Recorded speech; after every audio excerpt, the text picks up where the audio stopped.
कि जिस मंच पे हम कुछ ऐसी बातें रख सकें जिस पर हमें चिंता और जिस पर आगे काम करने की जरूरत है। आज का जो मौका है वो हम सब सेलिब्रेट कर रहे हैं, मना रहे हैं। बहुत सारे अतिथिगण बैठे हैं मेरे साथ और बहुत सारे आप सब एक उम्दा कार्य कर रहे हैं। मैं इतना कहूंगी कि संविधान और संविधान की बुनियाद ये हमारे लिए बहुत महत्वपूर्ण एक ग्रंथ नहीं है, ये हमारे लिए एक हथियार है, ये हमारे लिए एक ऐसा शस्त्र है जिसके आधार पर हम आज यहाँ बैठकर मजबूती से अपनी बात रख रहे हैं। आप सब जानते हैं कि हम जहां पर खड़े हैं उस मंच पर या हम जो कार्य कर रहे हैं उसकी ताकत हमें संविधान ने दी है। इस ताकत को समझना बहुत जरूरी है। इस ताकत को समझ के ही हम आगे बढ़ सकते हैं। मैं गुजरात से हूं, आप सब जानते हैं गुजरात से कौन है हमारे देश के आज। और इस गुजरात में मैं 30 साल से काम कर रही हूं इस मुद्दे पर। ये जो थीम दिया है ना, इंडिया अगेंस्ट कास्ट, जाति के विरुद्ध भारत, इसको समझना बहुत जरूरी है क्योंकि संविधान जिसने लिखा है उस व्यक्ति ने जाति के आधार पे जो छुआछूत का अनुभव किया, उस अनुभव को उसने ध्यान में रखकर इस संविधान को लिखा। हमारा देश और हमारा संविधान ये दोनों एक दूसरे से जुड़े हुए हैं।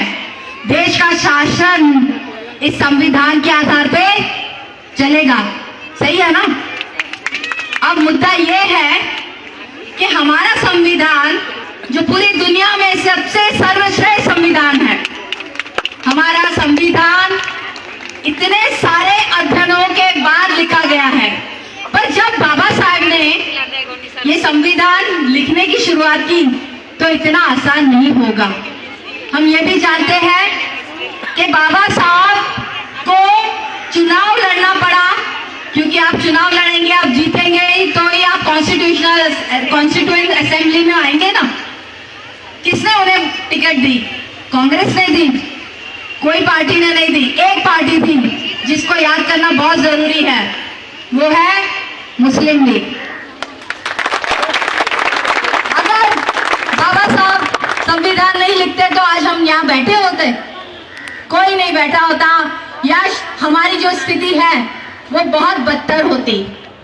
हमारे पूर्वजों ने, हमारे माता पिता ने और अभी भी हमारे बहन और भाइयों ने बहुत सारा संघर्ष कर रहे हैं। और करते वक्त जब हम ये कहते हैं कि आप अपने अधिकारों के लिए लड़ो, तो इतना आसान होता है क्या लड़ना?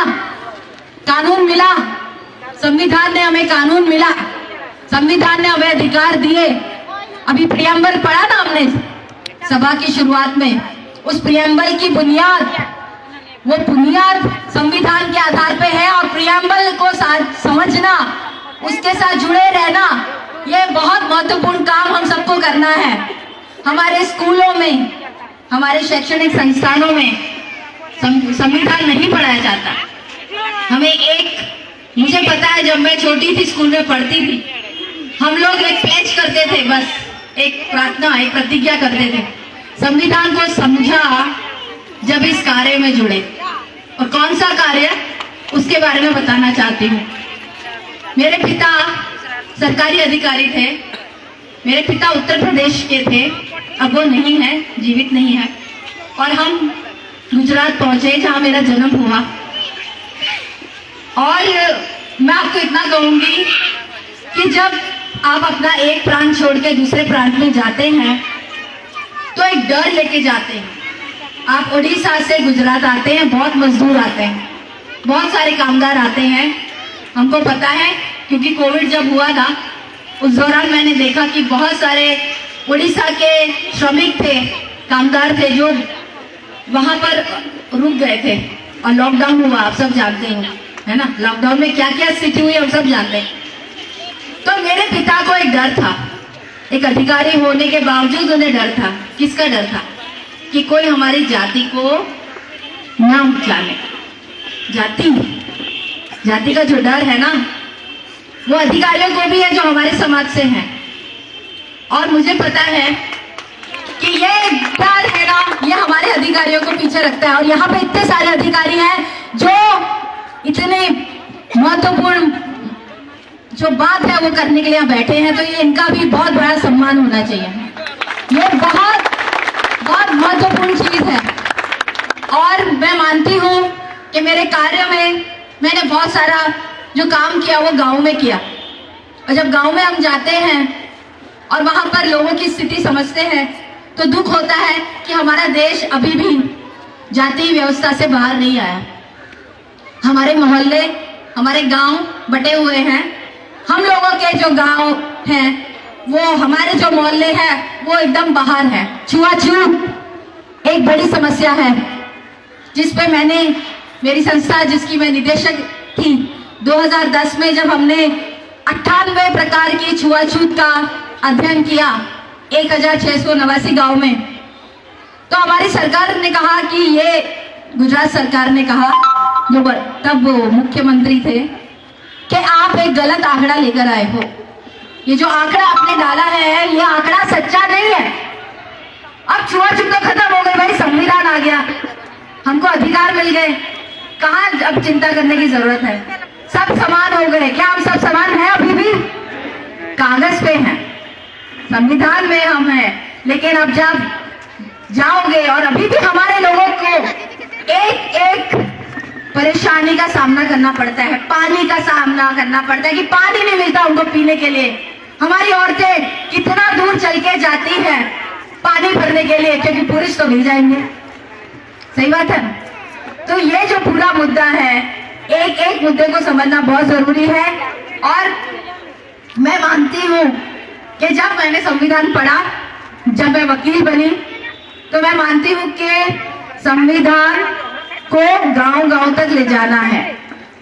एक एक व्यक्ति को तक ये ले जाना है। और जैसे शुरुआत में कहा ना कि सिर्फ अनुसूचित जाति नहीं, जनजाति भी, ओबीसी भी, माइनॉरिटी भी, और वो सभी लोग जो इस देश में कानून का शासन होना चाहिए उसके लिए सहमत हैं और एकजुट हैं। तो मेरे पास, मुझे पता नहीं कितना समय है, लेकिन मैं इतना कहना चाहूंगी कि जाति का पूरा मुद्दा 98 में हमने शुरुआत की, इसको अंतर्राष्ट्रीय स्तर पे ले जाए। जब अंतर्राष्ट्रीय स्तर पे जाति का मुद्दा ले गए, जब अंतर्राष्ट्रीय स्तर पे जाति का मुद्दा ले गए, तो भारत सरकार ने हमें कहा कि जाति व्यवस्था का पूरा सवाल है वो संविधान के आधार पे और कानून के आधार पे तो खत्म हो गया। और कानून है वो देख रहा है कि कहाँ छुआछूत हो रही है या अत्याचार हो रहे हैं, उसके लिए तो एट्रोसिटी एक्ट है ना, 1989 का, 1989। तो अब आप इस मुद्दे को बाहर क्यों ले जाना चाहते हैं? तो हमने कहा कि संविधान में अभी हमें अधिकार दिया गया, किसका? बोलने का और अपनी बात रखने का। तो संयुक्त राष्ट्र संघ जहाँ पे हम गए और वहां पे हमने बात रखी कि जैसे रंग भेद का पूरा सवाल है, अमेरिका में जो काले लोगों का पूरा सवाल है, जिस पर मार्टिन लूथर किंग जैसे महान नेता, जो डॉक्टर अंबेडकर की तरह एक बहुत बड़े नेता थे, उन्होंने पूरा मूवमेंट चलाया और उन्होंने कहा कि ब्लैक इज ब्यूटीफुल, काला रंग सुंदर है। तो वो ही हमने कहा, पर जाति व्यवस्था सुंदर नहीं है, पर जाति व्यवस्था को खत्म करना है तो कुछ रणनीतियां बनानी है और उसके आधार पे हम यूएन में ये मुद्दा ले गए। 2001 में वंशीय भेदभाव की शिखर परिषद हुई डरबन में, मैं भी वहां थी। और जब हमने ये बात रखी, हम 200 लोग गए थे, भारत से गए थे, नेपाल, जहाँ नेपाल में भी जाति व्यवस्था है, बांग्लादेश में भी है, पाकिस्तान में भी है, श्रीलंका में भी है, और जहां जहां भारत के लोग गए और बस गए, फिर वो अमेरिका क्यों ना हो, सब जगह जाति व्यवस्था है। क्योंकि हमारे लोगों ने जहां जहां हमारे भारत के लोग जाते हैं कहते मैं तो ये हूं, है ना। सबको बड़ा अभिमान होता है अपनी जात पे। आप कहीं भी जाओगे सबको अपनी आपकी जात जाननी होती है। आप कौन सी जात के हो? अच्छा, आप तो दिखते नहीं हो, आप उस जात के कैसे हो सकते हो? होता है ना। अच्छा, आप अंग्रेजी बोल सकते हो, ये कैसे हो सकता है? It's not possible. अब ये महान नायक जिसने हमें इतना बड़ा हथियार दिया संविधान के आधार पे कि हम शिक्षा मिल सकी, हमें इस शिक्षा के आधार पे हम अपनी बात रख सकते हैं, तो कौन कहेगा कि तू दलित है, कि तू आदिवासी है, तू मुसलमान है या तू ओबीसी है, कि तू अपनी बात नहीं रख सकता, तेरा दिमाग नहीं है? ये समझना बहुत जरूरी है। ये समझना बहुत जरूरी है कि हम में भी दिमाग है। हमारा नेता डॉक्टर अंबेडकर दुनिया का सबसे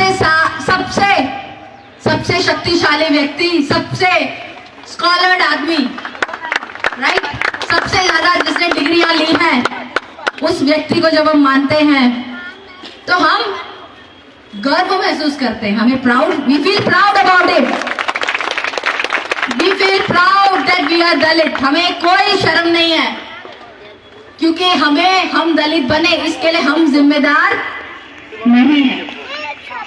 अगर जात पात ऊंच नीच हमारे देश और बाकी के जहां देशों में नहीं होती तो हमारा देश बहुत आगे होता। जो जुडिशरी की बात करी है कि जुडिशरी में रिजर्वेशन नहीं है ना, रिजर्वेशन नहीं है। एक ही जुडिशरी में एक ही चीफ जस्टिस जो हमारे समाज का बना, के.जी. बालाकृष्णन, जो केरला से है। जब वो सुप्रीम कोर्ट के चीफ जस्टिस बने, मुझे लगता है गौरव अनुभव हमने किया। और के.आर. नारायणन जी जो हमारे देश के राष्ट्रपति बने, और ऐसी बहुत सारी हस्तियां, अभी भी हमारे वर्तमान राष्ट्रपति जो हैं मैडम मुर्मू जी। तो ये सब चीजें क्या कहती हैं कि हमारे लोग आगे बढ़ रहे हैं, हमारे लोग पीछे नहीं हटेंगे।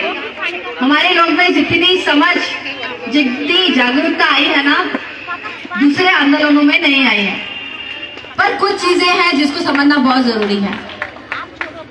वो इसलिए समझना जरूरी है कि हमारे भीतर भी देखने की जरूरत है।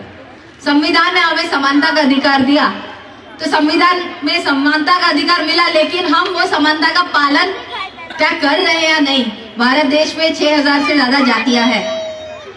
उन जातियों के बीच हमारी 1000 जातियां हैं जो अनुसूचित जाति में आती हैं। जो सेंसस है वो इसके आंकड़े हैं, अभी तो 2021 का तो सेंसस भी नहीं आया बाहर। अब ये जो आंकड़े वो क्या कहते हैं कि हम सब जो शेड्यूल कास्ट है, शेड्यूल ट्राइब है, रिलीजियस माइनॉरिटीज हैं, ओबीसीज हैं, हम बटे हुए हैं। किस तरह से बटे हुए हैं? हम सब कहते हैं हम एक है, लेकिन हमारे अंदर भी तो सब कास्ट है ना, घुसी हुई है ना। हमारे समाज में भी हम अंतर जातीय विवाह नहीं करते। मैं इस जाति का हूँ या इस जाति, उसी जाति में मैं शादी करूंगा या करूंगा। तो हमारे बीच में भी गैर बराबरी है। एक दूसरी बहुत बड़ी गैर बराबरी है हमारे बीच में, वो है महिलाओं के साथ गैर बराबरी। स्टेज पे भी दिखाई देता है, कुर्सियां जब नीचे, उसमें भी दिखाई देता है कि हमारी महिलाएं कहाँ बैठी हैं। ये सूचित करता है कि हमारा जो समाज है उसके भीतर जो गैर बराबरी है उसको खत्म करनी है। मैंने भी बहुत संघर्ष किया है, अब इस स्थान तक आने में बहुत संघर्ष किया। एक संस्था की चुनाव लड़के डायरेक्टर बनी 4 आदमियों के सामने, और 12 साल तक उस संस्था की लीडर रही। बहुत अच्छा काम किया नवसर्जन ने, बहुत अच्छा। देश में, दुनिया में 30 से ज्यादा देशों में मैं घूमी और जाति का मुद्दा, पितृसत्ता की बात, ये सारी चीजें रखी। But let me tell you one thing very clearly कि मैं मानती हूँ कि हमारी जो लड़ाई है, खास करके औरतों की लड़ाई, लड़कियों की लड़ाई, वो घर से शुरू होती है। उसकी शुरुआत घर से होती है। हमारे घर की माँ, बहनें, औरतें अभी भी पितृसत्ता के जाल में जकड़ी हुई है। हमारे पुरुषों को समझना पड़ेगा कि अगर आप एक आदर्शवादी अम्बेडकराइट कहलाते हैं अपने आप को, तो अपने आप को थोड़ा सोचने की जरूरत पड़ेगी कि क्या हमारे घर में वो समानता है। मेरे घर में नहीं थी, मेरे पिता नहीं करते थे, मैं उसके खिलाफ लड़ी मेरी माँ के अधिकार के लिए और लोगों के, मेरे घर में जो औरतें हैं। लेकिन ये हम सबकी पर्सनल लड़ाई नहीं है। अच्छा, हम कहते हैं कि पर्सनल इज पॉलिटिकल, है ना। जो हमारा प्राइवेट, जो हमारा पूरा वो है मुद्दा, वो राजनीतिक मुद्दा भी है। राजनीति में आप देख सकते हो कि हमारे देश में अभी लोकशाही की बात होती है, ठीक है, डेमोक्रेसी वो मुद्दा भी है, उसका एनालिसिस भी करना है और ये भी देखना है कि सिर्फ जात की वजह से डेमोक्रेसी स्थापित नहीं हो रही है। नहीं, कौमवाद का भी बहुत बड़ा मुद्दा है। जब उन्होंने बिल्किस बानो का मुद्दा कहा, बिल्किस बानो वो जो महिला जिसको 2002 में हमारे गुजरात में बहुत बड़े दंगे हुए थे, मैं कुछ 30-32 साल की थी,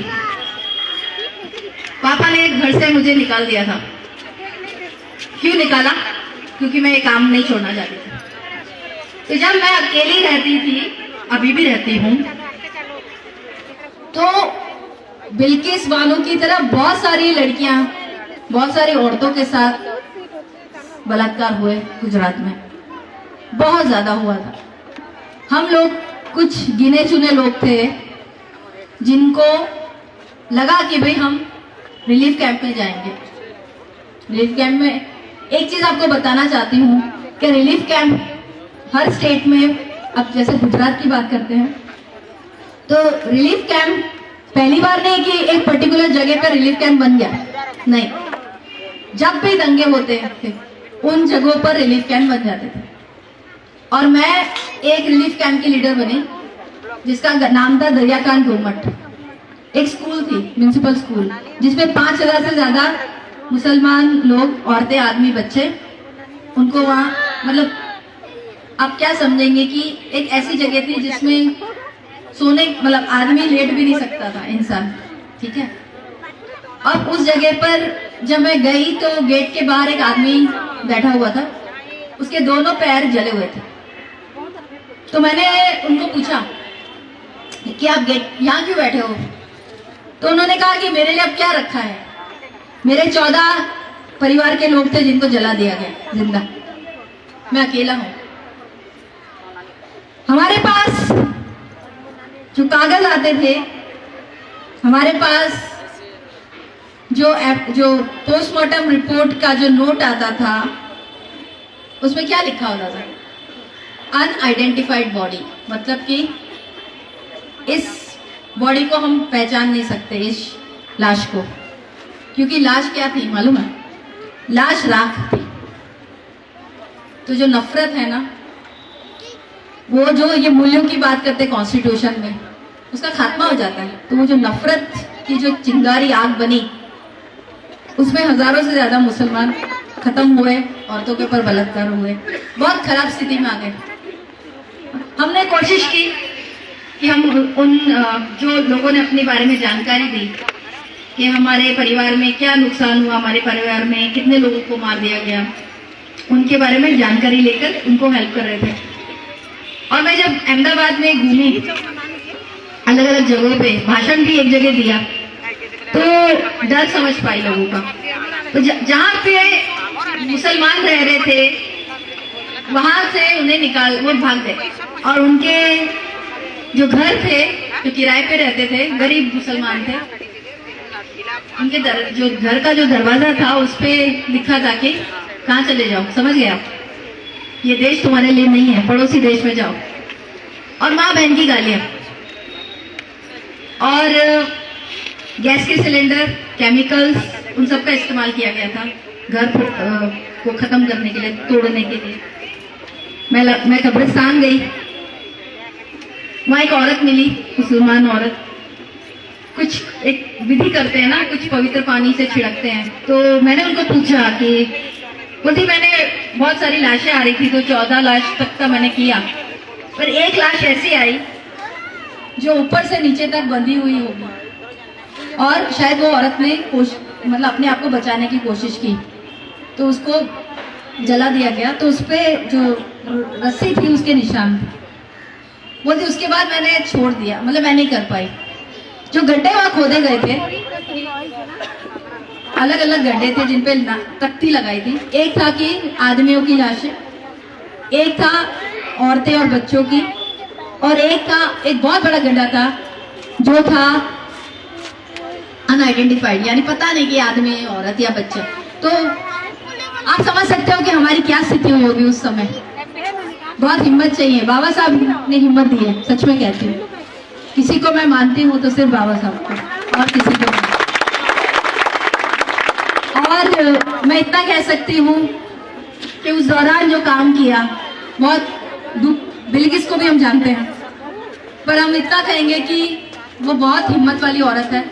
क्योंकि हमने जितनी भी औरतों से मिले, उन्होंने बोला नहीं कि हमारे साथ ऐसा कुछ हुआ, जबकि हुआ सबके साथ था, बहुत सारी लड़कियों के साथ, औरतों के साथ। ये बात मैं इसलिए कहना चाहती थी क्योंकि संविधान है ना, वो हमें एक भी करता है, हमें जोड़ता है, हमें बांटता नहीं है हमारी पहचानों में। और हम सब बटे हुए हैं अपनी पहचानों में। जो बड़ी लड़ाई है ना, जो बड़ी लड़ाई है वो कोई देखता नहीं है। हमें ये नहीं पता कि हमारा देश कब लोकतांत्रिक नहीं रहेगा। हमें पता है क्या, कब हम लोग वापस उस स्थिति में ना चले जाएं कि जहां हमें घर के भीतर ही रहना पड़े। आप जान रहे हो ना अफगानिस्तान में क्या हुआ, तालिबान आ गया वापस, क्या हुआ वहां पे? औरतों को निकलने नहीं देते, अगर उनका थोड़ा भी उंगली उनकी दिख जाती हाथ काट देते हैं। कितने लोगों ने तो अफगानिस्तान छोड़ दिया। ये पूरी दुनिया, और उस दुनिया के में हम भारत के लोग, we the people of India, preamble, right. अब ये स्थिति में एक जागरूक नागरिक का क्या रोल है और भूमिका है, उसको समझना बहुत जरूरी है। सबसे पहली चीज जो हम सबको पीछे रखती है वो है डर। जाति व्यवस्था का डर, पितृसत्ता का डर, बहुत सारा डर है।